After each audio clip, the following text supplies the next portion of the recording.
Hello, hello, hello.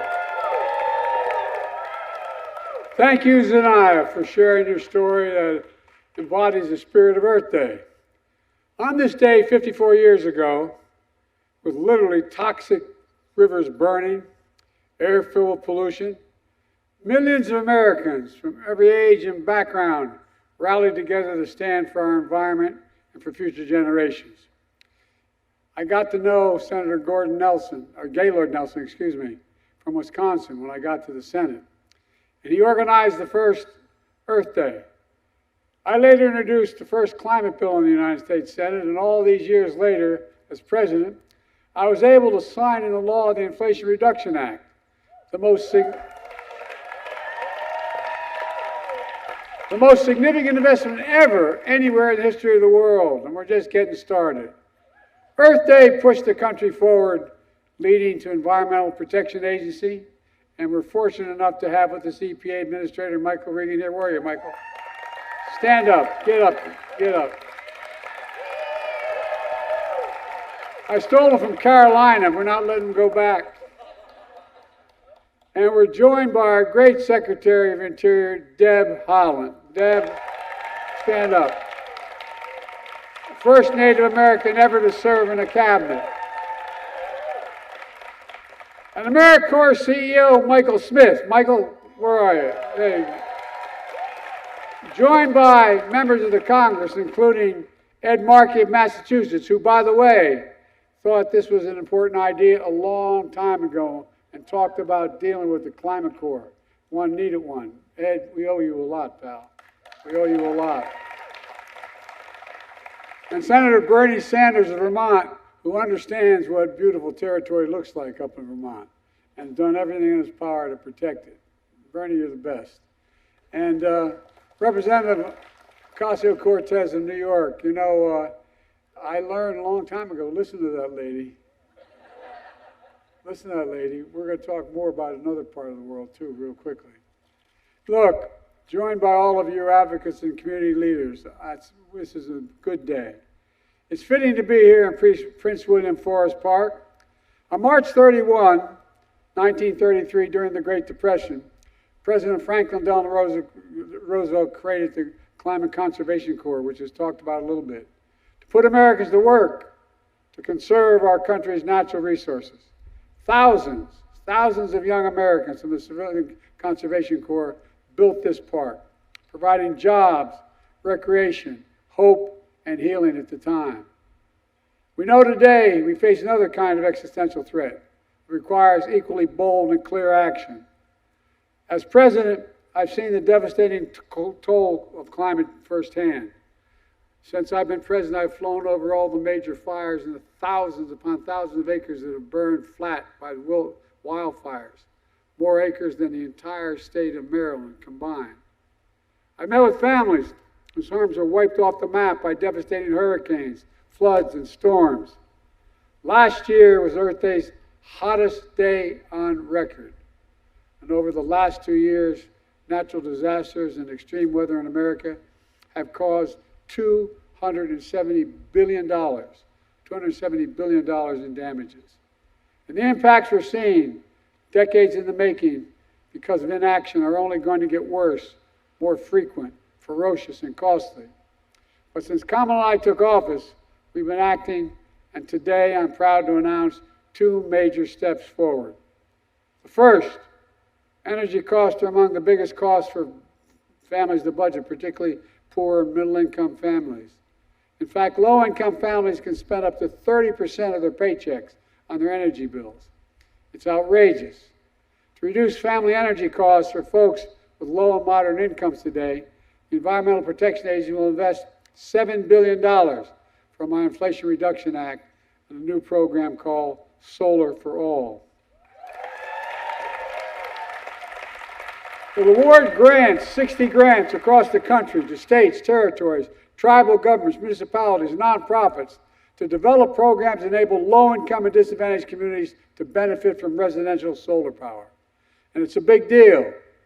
This new Solar for All program means that 900,000 households, 900,000, will have solar on the rooftops for the first time and soon. Millions of families will save over $400 a year in utility bills, and that's $350 million nationwide. And my dad said it matters what's there at the end of the paycheck, but the month is out. Do you have anything left? It means we'll cut more than 5 million metric tons of carbon pollution annually. And folks, Solar for All will give us more breathing room and cleaner breathing room. It's going to also create 200,000 good paying and union jobs over the 5 years in communities that need it most, fence line communities. You know, as I always say, I think about climate. When I think about it, I think not only about health and safety, but I think about jobs. And that brings me to my second announcement. Last fall, I talked about a historic new program that my administration was launching with the help of my colleagues on my right here, called the American Climate Corps. As I said, and I'm not being solicitous, Ed Markey talked about that long before. It's patterned after the Civilian Conservation Corps and the Peace Corps and AmeriCorps. Like them, it brings out the best in young people to do what's best for America. And will put tens of thousands of young people to work at the forefront of our climate resilience and energy future, clean energy future. Today, I'm proud to announce that Americans across the country can now apply to become the first members of the American Climate Corps. We're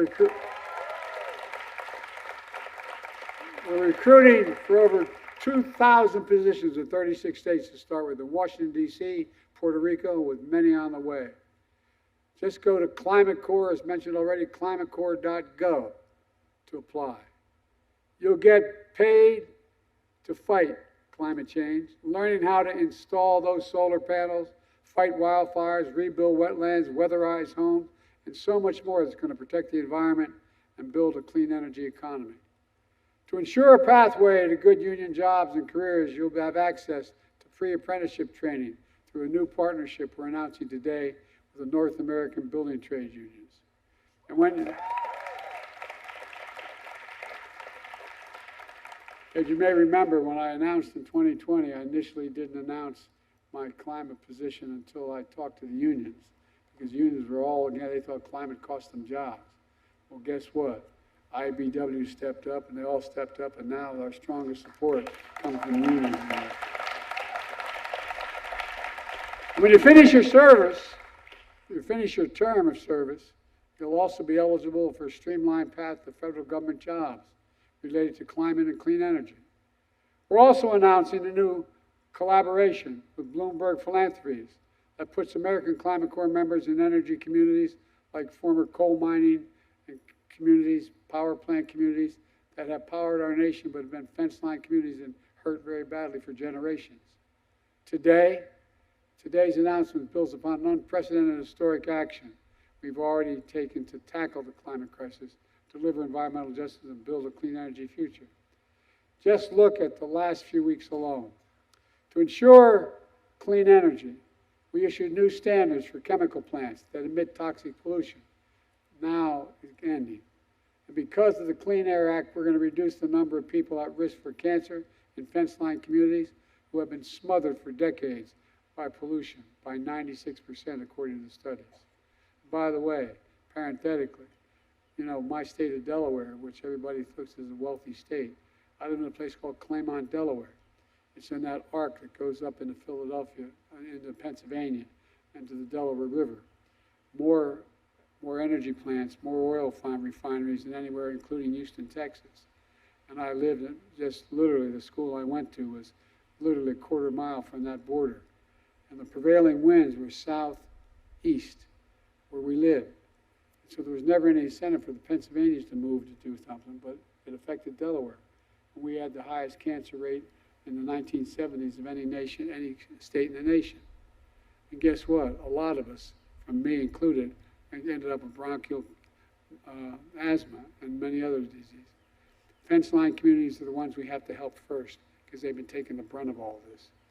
To ensure clean drinking water, we issued the first ever national drinking water standard that will protect people from exposure to harmful substances known as forever chemicals. And after 30 years of inadequate protections, We finally are going to put a ban on asbestos, which we know causes cancer.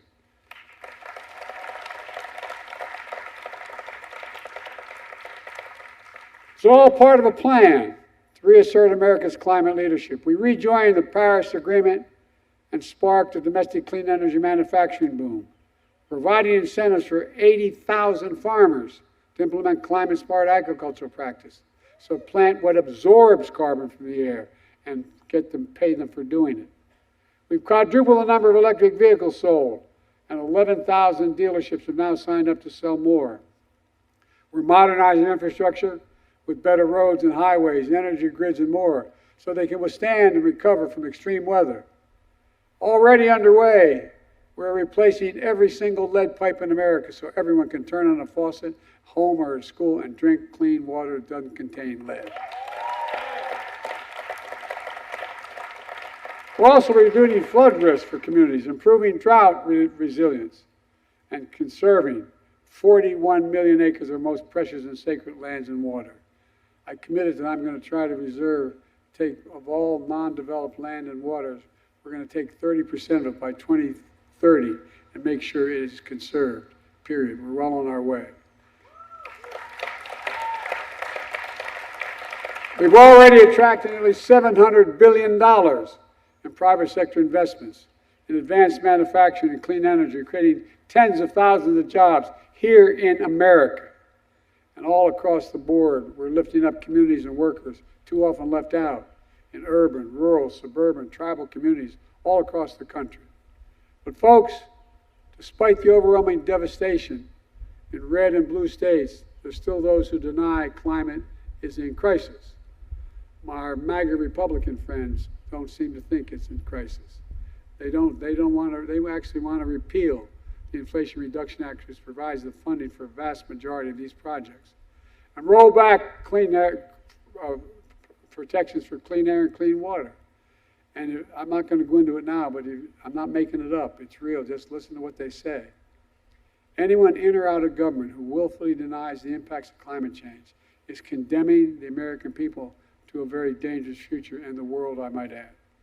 They want to take us backwards, sideline our workers, let China and others lead the race for clean energy. I'm determined, absolutely determined, that we move forward. We move forward. Let me close with this. In 1933, and it was referenced by the Congress lady, that when Roosevelt outlined the Civilian Conservation Corps, he said, quote, and I'm quoting, "More important than the material gains will be the moral and spiritual value of such work." He always put it in the context that went beyond just what the immediate need was. I'd say the same holds true for what we're doing here today. It has a moral imperative. And I've never been more optimistic about America's future. We just have to remember who we are. We're the United States of America. And there's nothing beyond our capacity. We work together. And so happy Earth Day, folks. And God bless you all, and may God protect our troops. We're going to get this done, I promise you, come hell or high water. Thank you, thank you, thank you.